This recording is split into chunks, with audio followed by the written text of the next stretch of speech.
Hello, and welcome to the Gastric Health Show. My name is Dawn Boxell, registered dietitian. And this week's topic is determining the right amount of protein for your health and lifestyle. And I really want to spend some time on protein because I feel like it's easy to get confused. And especially if you've had bariatric surgery and really understanding how to fuel your body so that you get the results that you're expecting and that you're truly hoping for. So this week we're going to talk about figuring out the right amount of protein for your body. And then next week we'll dig in a little bit deeper in another aspect of protein. So the next couple weeks are going to be on protein, and hopefully you'll be able to determine, maybe you need to investigate a little bit more on certain areas of protein because you may discover that you fall in these categories and that you may need to look at your protein intake through a different lens. So that's kind of where we're going to go the next couple of weeks. So protein. If you've had bariatric surgery, you know the importance of protein.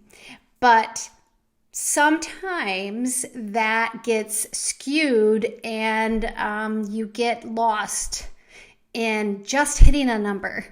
And you truly don't understand why you need a certain number or how you're going to accomplish this without doing a whole bunch of protein shakes and bars.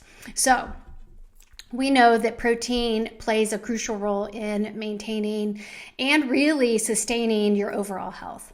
And it is really the building block of your whole body. And we are all in necessary need of getting adequate protein on a regular basis. And sometimes it requires us to get a little bit more, and sometimes we need a little bit less. So that's where we're going to kind of give you that foundation and that understanding so that you can start having those conversations, with your healthcare practitioners and your registered dietitians and your bariatric team or just healthcare team in general, so that you are making, or you're advocating, you're not outsourcing your health to someone else. You are paying an active participation in how this plays out. And I think that's kind of the shift that healthcare is going. I think we can all appreciate that our grandparents and maybe even our parents were under the belief that whatever your doctor said is fact, and that's what you do. And I think with, really the internet and access to more information, people are learning that, hey, sometimes doctors mess up and sometimes they don't really have a good understanding or even a good training in certain areas of health. And I will say it's probably been more recent that people are associating health with their nutrition and that they go hand in hand.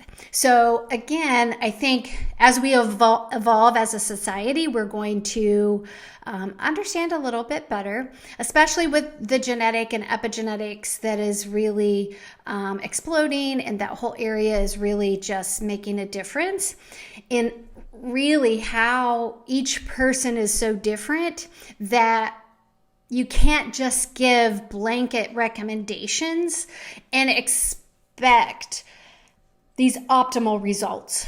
To me, you start with the basics and the foundation, but then it's I truly believe it's going to take you getting a personalized approach or recommendations based on your genetics, on your lifestyle, your behaviors, your current health conditions. I feel like that is where we're going, and I think that Once we get there, healthcare is going to look a whole lot different because you are going to be more involved in how things play out. So again, I think we're just at the beginning of this upward climb in this mountain. But I will say the more you are actively involved in your health, the better the results you're going to get. Because here's the facts. Some people are going to require medications the rest of their life, and there's absolutely nothing wrong with that. But if you are expecting that medication to do all the work and solve all the problems with you not putting any effort and input in, that's when you're going to get subpar results, because that medication can only take you so far. It's when you combine them. When you combine this medication, this supplement, this whatever procedure, surgery, whatever your body needed because of whatever, when you combine that with your diet and your lifestyle, you catapult your results so much faster. And protein is part of that. So it's easy to think, oh, I'm just going to eat high protein and that's all I need. And not always true. Not every person can handle a high protein diet. And some people are under the belief that, you really don't need much. I mean, I've seen recommendations as low as 40 some grams of protein, as all, some people need it. And that's truly way too low in most instances. But then you flip it to other health conditions, and that might be, depending on the body size and the gender and all the health conditions combined, that might be spot on. So again, if you're taking information from the internet, from social media, from any outside source that is basing it off of their personal experience or just what their doctor has told them, that requires pause, and that requires a deeper dig on your part. You should ask more questions and then take this to your healthcare team and say, okay, what do you think? Is this something that makes sense for me? So, and that's where I guess I'm going with partnering with your healthcare team and just saying, hey, okay, here are the things I experience, here are the things I feel, and here's the things I've read. Here are the input that I've received from other people who have experienced some of my same symptoms. What do I do? So we know the importance of protein, and they're really involved in every biological process in our body. And dialing in that perfect amount for each person really is personalized. It really is different because your age, your gender, your health conditions, your exercise routine, and your personal health goals all play a role in that number. So we're going to explore protein and kind of dig into highlighting how protein needs vary depending on bariatric surgery, renal disease, diabetes, insulin resistance, kidney stones, gout, muscle loss, and workout routines, your appetite and hunger, gender and ages. So all of this is going to be discussed on this protein topic. So why is protein important, and really what are the benefits? And I feel like if we're being honest, bariatric patients have a leg up. They have been required to take classes, nutrition classes, to really give them a good understanding of this foundation principle. So if you have had bariatric surgery, then guess what? You probably know more than most normal anatomy, we'll call it, people. So maybe someone who's never had any type of surgeries, you probably do understand the importance of protein and the benefits a little bit more than the average person. So we know that proteins are your body's main building blocks, and proteins are just a bunch of amino acids all combined together. And there are 20 amino acids, and there are 9 that are essential, meaning that your body cannot produce them and they have to be obtained from your diet. So this is why we, as dietitians, we preach complete proteins so much. We want you to have good quality proteins, and why we do say quality matters when it comes to protein. You can get complete proteins from animal sources and from plant sources.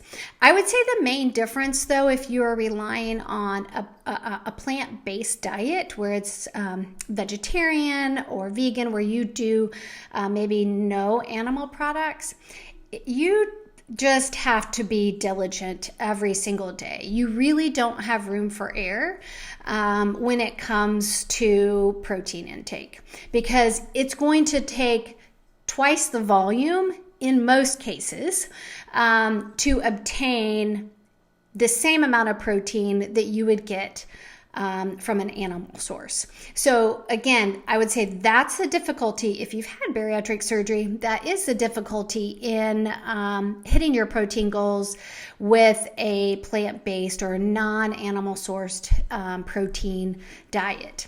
And you just don't have room for junk. So if you are truly following a vegan or vegetarian diet, where you truly are just getting all your protein from plants, you will likely, and if you're doing it right, then you are truly getting a very, very good foundational diet. But if you're weaving in, a bunch of chips and weaving in a bunch of mac and cheese and just or more ultra processed, let's just call it that, more ultra processed foods. We know study after study is showing that the more processing, so ultra processing, because I think you can easily get confused, because I see even registered dietitians bashing other dietitians for commenting on a processed food diet. And they throw in confusion with saying that most foods are processed. And yeah, a lot of foods are processed, but we're talking about the ultra processed. We're talking about the foods that really don't have any whole real food ingredients. That is ultra processed. That's not like saying you've roasted some almonds with an oil and salt. Although that is processing, that is not ultra processed. That is like an ultra processed is like those little 100-calorie snack packs. That's ultra processed. There's literally hardly any whole food ingredients in the majority of those. And I know I've done this was years ago, but I did this for a patient that I was trying to explain the difference between an ultra processed food diet and a processed food diet. And there were literally in this, it wasn't even a whole ounce package. So one of those little 100-calorie snack packs, and I don't even remember what the snack was, but it was less than an ounce. So it wasn't even 1 ounce of food. And it had 30 ingredients, 30, not 3. So that to me is a good evidence that if it has so many ingredients, and most of them, even as a registered dietitian, I didn't even know what it was. So again, I think as you are making choices with your protein, the more you stay in the whole real food category, the better off you're going to be. And that you're not relying solely on protein shakes and protein bars to provide you that majority of your protein. So let's say, for an example, say you are trying to hit 75 grams of protein a day. This is just a arbitrary number so that we can, I can give an example. But say you're trying to hit 75 grams of protein per day, and you're like, great, I'm just going to do 60 grams of protein in a protein shake. I'll do a 30-gram shake in the morning, 30-gram shake in the afternoon, or a bar in the afternoon, and I've at least got 60 in. I'm good. Then it doesn't matter what I do the rest of the day, and I'm set. But there is a huge difference between protein shakes, protein bars, and whole real food. So when you're making those choices, you want to gravitate to where the majority of your protein is coming from whole real food sources. And that's truly going to provide your body with more of the raw material that you can't get from a protein bar or protein shake. And you can lump protein shakes and bars into more of the ultra processed foods in a lot of cases. So I would say there are exceptions, but I would say the majority of what people choose on the market are going to fall more towards that ultra processed food as their protein shake. So that's where you have to really ask yourself, where am I getting the majority of my protein? How am I getting it? And track it for a few days and just really be accountable to what you are getting in on a daily basis. So, what are the health benefits of protein? Number one, it is building and repairing tissues. So your muscles, your organs, and every tissue in your body are really made up of protein. And these proteins are crucial for constructing new tissue. So anytime you exercise, you are tearing down the muscle, and you need protein to rebuild that.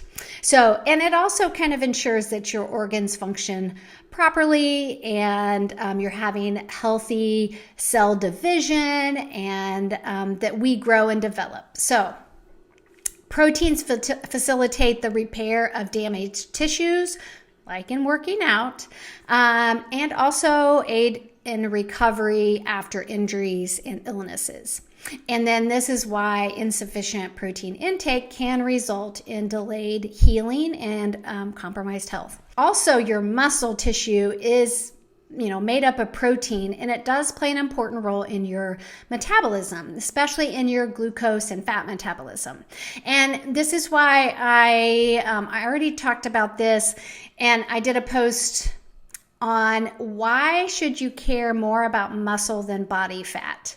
And I encourage you to check that out, because it goes into some very interesting facts about why your muscle is so important, and adopting weight loss practices that are truly just about weight loss and not about health.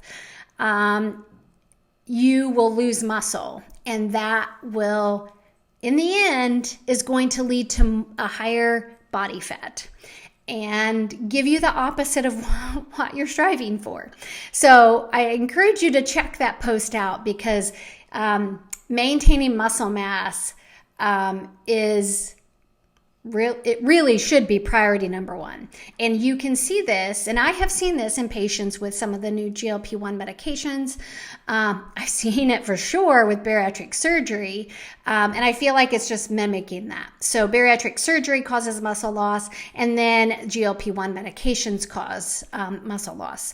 And I know that even on social media, some of those weight loss docs are not, that they're saying that they're not seeing that. And here's my thing. Are they even checking? Are they doing a DEXA? Are they doing a BIA? Are they doing something to monitor this? And in one instance, I will say, this one physician was not. They were not tracking any of that. So again, I think be careful. You want to make sure you're setting yourself up for long-term success, not just another rebound regain where you're going to lose the weight temporarily and you're going to go right back to it. So the first one is building and repairing muscle tissue. That one is probably very obvious for most of us. We all realize we need that for our muscles. So number 2 is enzyme function and metabolic reactions. So our body is really just a whole chemistry experience that is occurring every second of the day. And there's a lot of things that occur, and enzymes facilitate these chemical reactions within your body and making them kind of an essential to your metabolism and various physiological processes. Enzymes are crucial to metabolism, which converts food into energy. So we know that enzymes are necessary to break food down into the right cell size so that it can actually be absorbed and utilized as fuel. So if you're not breaking the food down, then your body's not going to extract the energy from that your body can fuel off of. So when those digestive processes are broken or impaired or disrupted, that's when downstream, it becomes a problem with your metabolic health, and a whole lot of areas. I mean, you got to think about vitamin and mineral absorption, glucose, insulin, the health of your gut. There's so many areas that impact it if these enzymes aren't adequate to break the food down, it creates this whole cascade of problems. Number 3 is immune system support. So, having a healthy immune system is all about your body being able to defend itself against harmful pathogen and, foreign substances. And your immune system is strengthened by proteins, which produce antibodies, and which are specialized proteins. So antibodies are specialized proteins that neutralize specific antigens or foreign substances. And these antibodies help identify and neutralize the bad bacteria, viruses, and other pathogens from various diseases and infections. So again, it helps maintain a healthy immune system. So number 4, it transports substances. So proteins, protein is really involved in every aspect of how our body functions. And anytime you have a protein deficiency, you have to realize that all of these things I'm covering, your muscle and tissue repair is not going to happen. Your enzymes are not going to be adequate, which will impact your metabolism, your immune system, and then transporting substances. So think of this. Hemoglobin. This is what transports oxygen from the lungs to various tissues and organs through red blood cells. And if you don't have adequate proteins, it is not going to occur correctly. So this is kind of a different way to think about protein, but it truly does matter. And when you don't prioritize the right amount of protein for you, then all of these areas get influenced negatively. Number 5 is hormone regulation. And any hormones are just really chemical messengers that regulate a physiological process. And these processes are communicating between organs and your different body systems. And hormones are often proteins or molecules that look like proteins. So, for example, insulin controls blood sugar levels, and a protein hormone produced in the pancreas is insulin. And the synthesis and function of hormones such as growth, thyroid stimulating, and insulin-like growth factors rely on proteins. So you got to think about TSH, thyroid stimulating hormone, your growth hormone, and insulin-like growth factors. All of those require protein. And proper hormone regulation is vital for how your body functions correctly. Number 6 is maintaining fluid balance.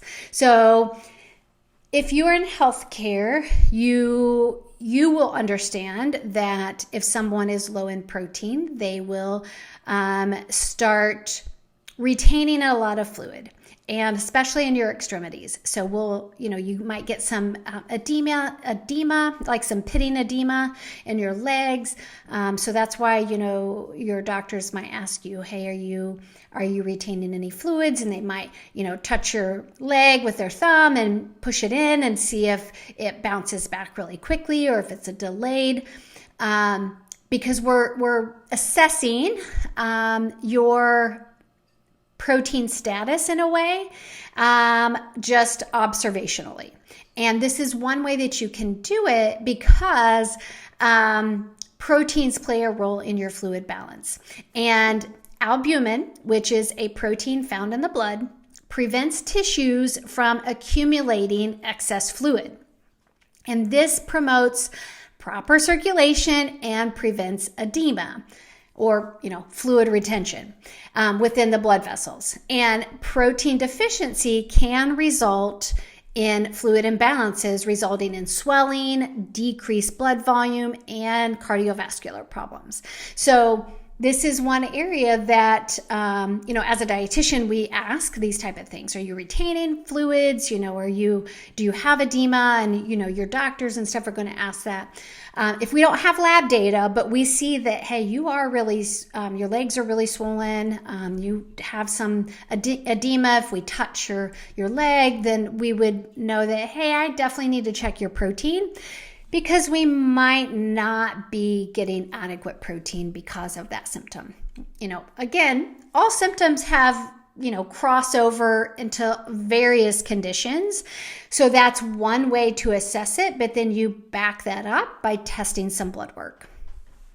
Number 7, a source of energy. So I've talked about this many times before, that your body prefers sugar and fat to fuel off of, not protein. But it can use protein as a fuel source. It's just not a preferred fuel source. And truly for you, it really shouldn't be a preferred fuel source. And I think that's where it gets kind of dicey for bariatric patients, because you get so full on the protein. Your belly capacity can only handle so much that you get stuck and you don't really consume enough of the other food groups, because you spend so much time on the protein. So that's where, sometimes you think you're doing a good job because you're hitting protein, but yet you're missing out on all these others. And now you're not getting enough of the proper fuel from sugars and fats. So relying on protein for energy can lead to muscle wasting and other health complications. So this is why it's important to get adequate carbohydrate and fat intake to spare those proteins for their vital functions. This is where, when we're looking at the big picture of, the right types of foods to consume regularly, getting a more personalized approach, because some people might need more carbohydrates than others. And people need to get adequate fat. So again, I think it's dialing it in for you personally so that you meet your needs. Protein requirements. So let's dig into, so we went through those 7 ways that protein benefits your health. So now let's kind of talk about protein requirements. How do you know how much you should be consuming? And I'm going to start with saying that you truly need part of your healthcare team to be involved in this, because just taking information generally off of the internet is risky and is not ideal, because there are many things that can play a factor in that final number. So typically the RDA, or the recommended dietary allowance for sedentary adults is 0.8 grams of protein for every kilogram of body weight. And then on the flip side, for physically active people and athletes may require more protein to support muscle growth and repair.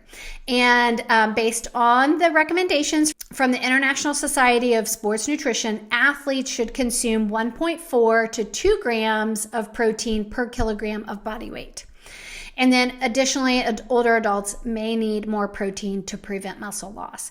Especially those menopausal females, you require more protein than maybe what you did pre-menopause. And that, of course, is dependent on your activity level and the types of exercise that you're doing.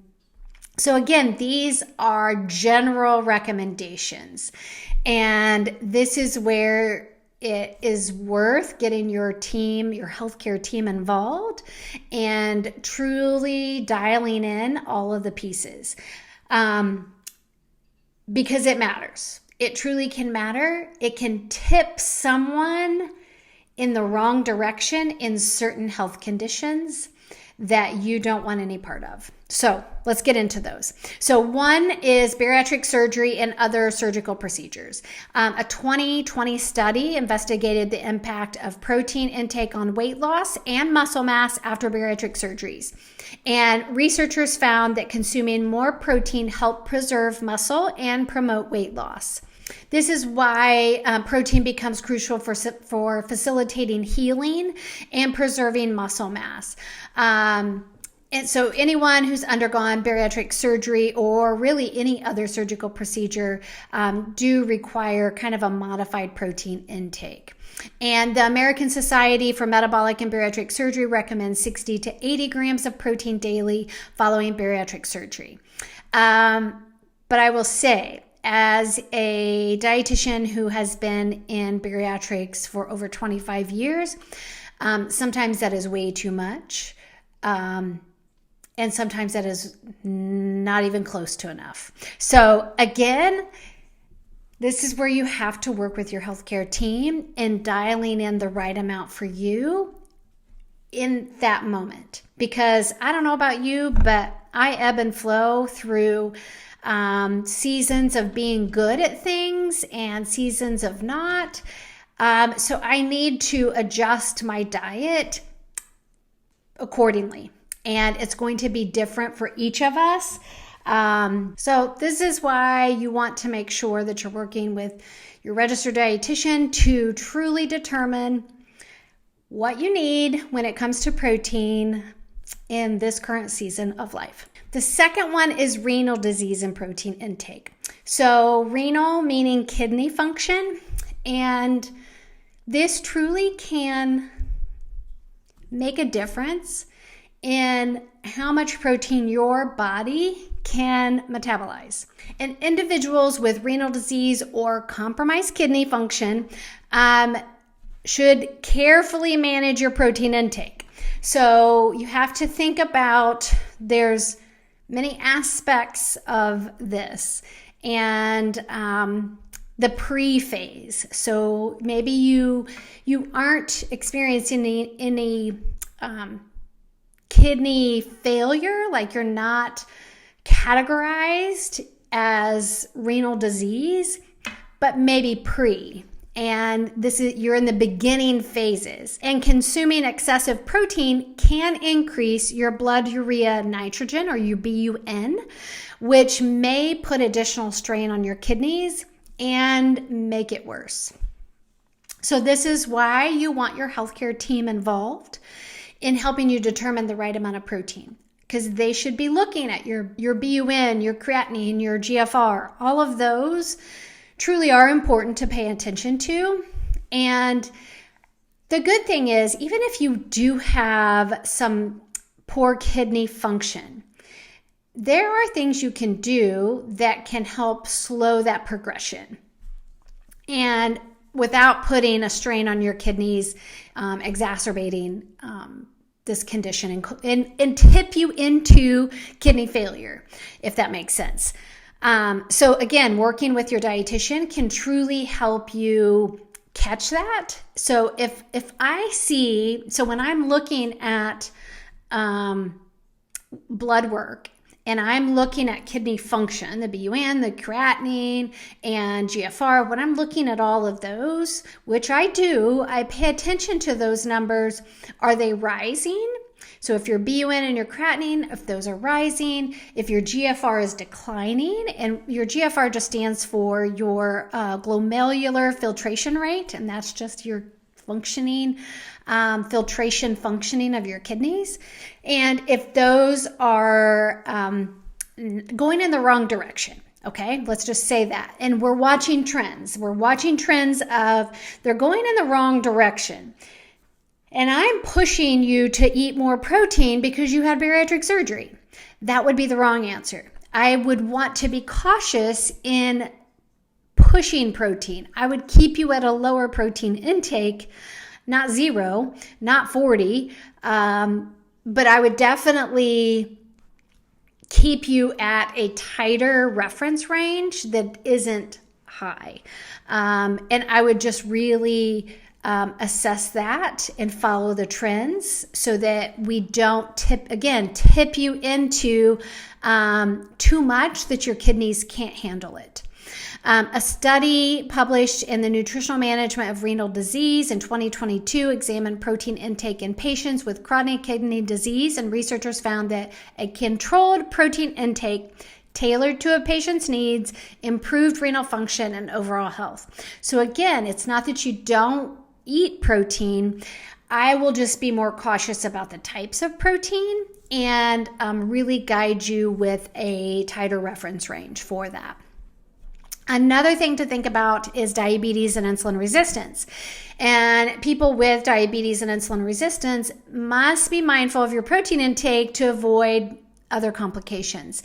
And this can be related to kidney stones, gout, and other kidney diseases because it can progress to that. And especially if you consume too much protein. And this is where, when I'm looking at someone's blood work, traditionally you're not going to get insulin numbers on an annual panel. You will have to ask for that. Traditionally, you're not going to get a uric acid number. You're going to have to ask for that. And that's where you're going to get a better picture of how your body is responding to the protein. Because just because a high protein diet has been shown to be beneficial for weight loss and after bariatric surgery, this does not mean that you can go crazy and eat 100, 150 grams of protein all the time. And again, that is dependent on each person. Some studies have found that consuming more protein may help to improve blood sugar control, while others have found that they may have the opposite effect. So again, it's that fine line and that fine balance, and truly understanding you and your body and what it needs, and looking at insulin, looking at uric acid levels, and truly understanding where your body is in that process. The next is muscle loss and sarcopenia. So sarcopenia is just age-related muscle loss. And it can occur due to various factors such as rapid weight loss, which you can see that after bariatric surgery or these GLP-1 medications. I have seen it with that. And aging. So the older we get, this is a natural phenomenon. This always occurs if we're not doing something about it. And especially in your 50s, but more aggressively in your 60s. So this is why protein intake and finding that sweet spot of protein for yourself is so important. A study published in the American Journal of Medicine in 2022 found that older adults who consumed 1.2 to 1.5 grams of protein per kilogram of body weight had a lower risk of sarcopenia. And this means that a 70 kilogram or 150 pound person that was an older adult would need to consume 84 to 105 grams of protein per day. So that's just kind of a good example so you can kind of understand that. But again, if you have diabetes, insulin resistance, maybe some kidney function problems, that number may be different. The types of protein I would want you to eat may be different. The fifth one is workout routine and your protein requirements. If you are tearing down your muscles with a workout, you have to rebuild it. So you need protein. So the intensity, the frequency, and the types of workouts all influence your protein needs. And those who engage in regular, intense exercise, especially resistance training or working with weights, need more protein to recover and build muscle. And in a study, athletes who consume 2 to 2.4 grams of protein per kilogram of body weight gained more muscle mass after resistance training. So a 70 kilogram or 154 pound athlete needs 140 to 168 grams of protein. But again, you have to look at insulin, uric acid, your BUN, creatinine, GFR. You need all of that data to implement that, to know, can I truly handle that amount of protein? A 2018 sports medicine meta-analysis examined how protein supplementation affects muscle strength and size in resistance-trained individuals. And the researchers found that protein supplementation significantly enhanced muscle hypertrophy and strength gains compared to a placebo. So again, this is where you just have to personalize it, because I don't think we can blanket statement. And I know the ASMBS comes out with, everybody who's had bariatric surgery should be consuming 60 to 80 grams of protein. And that is sure. I want everyone right after surgery in those first few weeks hitting 60 to 80 grams of protein a day. But most cases, you're going to need way more than that to get you through that process after surgery. So again, it's working with your dietitian and your healthcare team to really dial that in for you. Number 6, current health goals and protein intake. Your protein intake may need to be adjusted according to your health goals, such as weight loss or muscle growth. So if you have a goal to do a certain, routine or exercise or challenge or 5K, marathon, Ironman, those types of things, we might have to look at your needs differently, because you might need more than someone else. High protein diets can aid in appetite control and contribute to muscle development, but the amount should be tailored to you. A 2020 study in nutrition and metabolism examined how high protein diets affect body composition and appetite in overweight and obese individuals. According to this study, a high protein diet promoted greater fat loss, improved body composition, and reduced hunger. So sounds perfect, right? So why wouldn't everyone just follow a high protein diet? And again, these are the things I want you thinking about. Do I have diabetes? Did I have diabetes? Because once you have diabetes, you always have diabetes. It's just maybe in remission, or it's just managed. So what is your BUN, your creatinine, your insulin, your GFR, your uric acid? All of that stuff matters, and your healthcare team should be evaluating that. Number 7, appetite and hunger needs. So we know that protein makes you fuller longer. So it is great to have adequate protein at each meal. And if you feel like, hey, I have a lot of hunger, assess and do a food log. Track it for at least 3 days, and truly say, am I hitting the amount of protein grams that I'm supposed to hit? Because that would matter. That would impact your ability to stay satiated and full long enough to get you to the next meal, so that you're not needing to snack. And usually it's easy to grab maybe not the healthiest things. But if you're having a hard time getting to the next meal without needing a snack, you probably need to go up on your protein a little bit. But again, check with your registered dietitian to make sure that makes sense. A study published in the Journal of American Medical Association found that individuals with a higher hunger scores were more likely to consume more protein. The study also found that people who consumed more protein were likely to have a lower body mass index and lower chances of developing chronic diseases. Another study found that people who consumed more protein were more likely to feel full after meals. The study also found that the people who felt fuller after meals were less likely to snack between meals. So it's not that I'm against snacks, but you should be able to get enough fuel to make it to the next meal without requiring a snack. So that would be my goal, that we would get you to each meal that you are consuming adequate fuel, and so that you don't need to snack. Next is gender and age. Gender and age is really one factor that can influence your protein needs. And women in particular may have unique protein requirements, especially after strenuous workouts. And they have found that consuming 30 to 40 grams of protein within 30 to 45 minutes of vigorous exercise can help prevent cortisol spikes, which will otherwise hinder muscle recovery. So especially perimenopause and menopausal females, this is priority one. Whenever you do a workout, strenuous, not like you go for a walk or you do a yoga, when you are doing weights, cardio, any type of, intense type of a workout, you need to get 30 to 40 grams of protein within 30 to 45 minutes. And because exercise increases your cortisol, and menopausal females, naturally our cortisol is higher.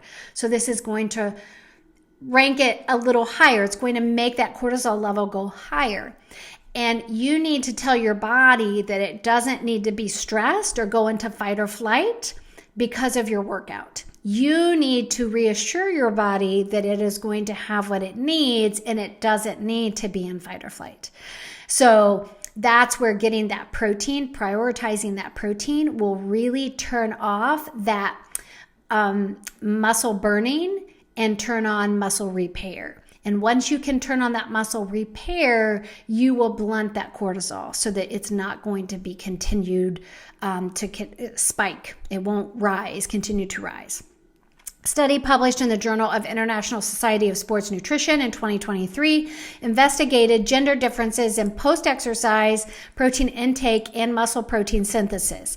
And the researchers reported that women experienced higher muscle protein synthesis rates when consuming protein right after exercise, highlighting the importance of protein timing for optimal recovery.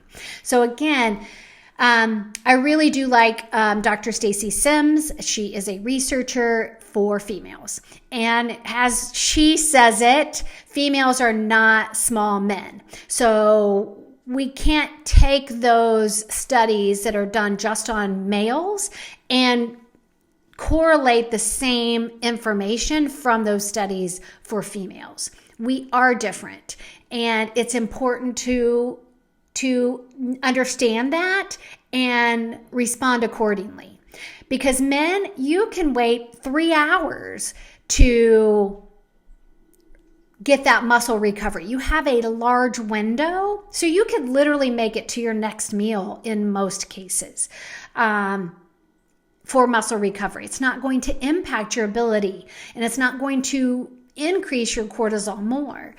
Whereas females, it does. So this is why it's so important that if you're doing a strenuous workout and it's not just yoga or stretching or a light walk, you don't need to, your next meal will be adequate to replace protein.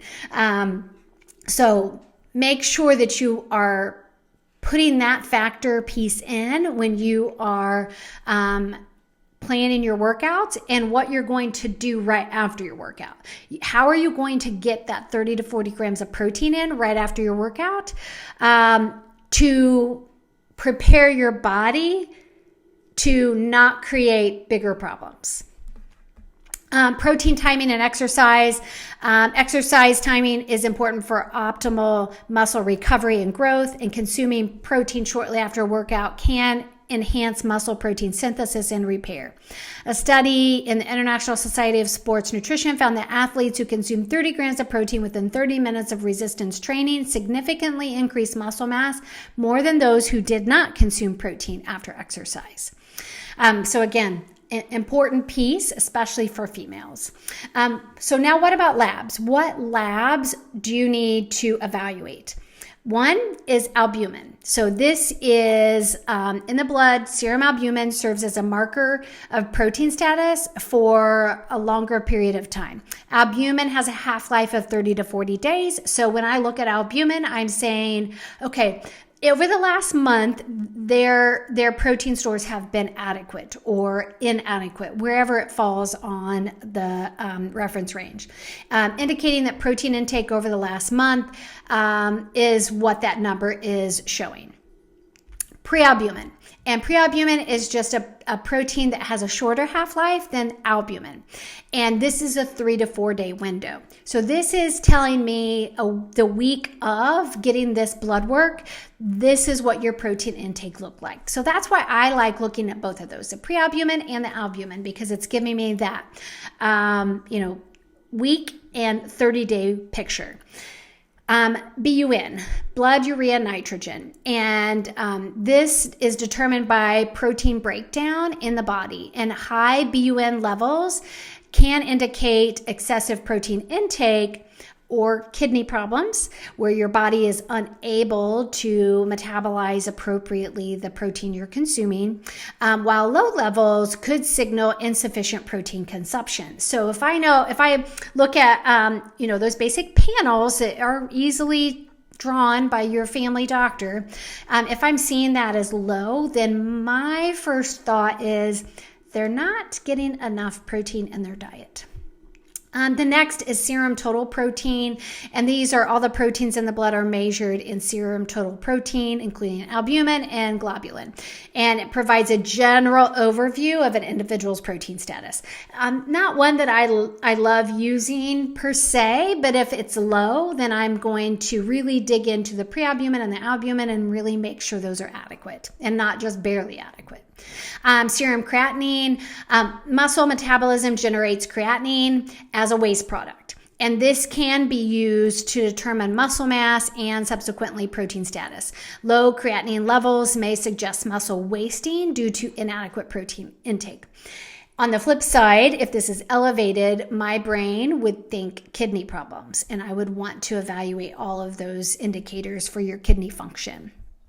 And then urinary urea nitrogen, or UUN, measures how much nitrogen the blood excretes in the urine, which reflects how much protein is catabolized. And a high UUN level may indicate excessive protein breakdown and excessive protein consumption. So then the next one is nitrogen balance. In nitrogen balance, nitrogen intake from protein is compared with nitrogen excretion through the urine and the feces and sweat. And a positive nitrogen balance indicates a surplus of protein intake, while a negative nitrogen balance indicates insufficient protein intake. Serum transferrin is a protein responsible for transporting iron throughout the body, and protein status can affect its level. And a low serum transferrin may indicate malnutrition or low protein level. Insulin-like growth factor, or IGF-1, is influenced by protein intake and is involved in muscle growth and repair. A low level of IGF-1 may indicate a protein deficiency. And then also CRP, or C-reactive protein. And it's an inflammatory marker that is elevated in response to infection or inflammation. And inflammatory conditions can affect protein metabolism and status. So again, it's another puzzle piece that can help you truly understand what's going on. So let's wrap this up. So protein, not a surprise of how important it truly is to your overall health. And it's important to consider all your medical conditions, your age, your gender, your exercise routine, and even your personal objectives in determining how much protein you should consume. And when you consume the right amount of protein in your diet, you will feel physically better, and you will be able to maintain your muscle health and contribute to your overall longevity. But I would encourage you to work with a registered dietitian to personalize this number so that we can evaluate all of the factors that can influence this final number for you, and make sure that you're truly getting adequate amounts, but not too much and not too little, based on your health conditions and how your body is capable of metabolizing it. So check out our Gastric Health membership, because this is a great way to have access to a registered dietitian who can truly help you sort through all of this. When I do my evaluation with my members, I ask them for any current lab data, usually within the last 3 months, but if they haven't been for a year, I want their most recent, so I can evaluate some of those trends that have been occurring and within the past, and just really dialing that in. And then I can assess, hey, have we checked an insulin? Have we checked uric acid levels? Where are they in the prealbumin, the albumin, all of those numbers, so that I can truly pick the right number, that I don't tip you in the wrong direction. But again, that's part of the membership. You have access to that information by being a Gastric Health member. And we personalize a plan for you and truly get you on the right track so that you have, one, you feel great because you're getting appropriate protein. But we're also not creating more problems because we're just having a blanket diet of saying, okay, everybody do a high protein diet. Everybody add 140 grams of protein and you're good. No, we're making sure with a membership that we are personalizing it and giving you those numbers so that you truly are dialing this in based on your health. So I hope this has helped you guys. And this week's topic of protein really is an important piece, but I wanted to kind of dig deeper this time and really help you understand that more is not always better. And you can't just take information from social media or online or Dr. Google and say, okay, this is what I need. I have all these symptoms and this is what it says I should do. So I think that's what I'm going to do. I just want you to know that sometimes doing that can tip you into a gout flare, into renal disease or kidney failure, and impact your ability to control your health in the way that you are expecting. So I would love for any of you to reach out if you have questions. Check out our website, gastrichealth.com, and let's connect and see if we can't help you determine the right amount of protein for your life. You guys have a great week. Bye-bye.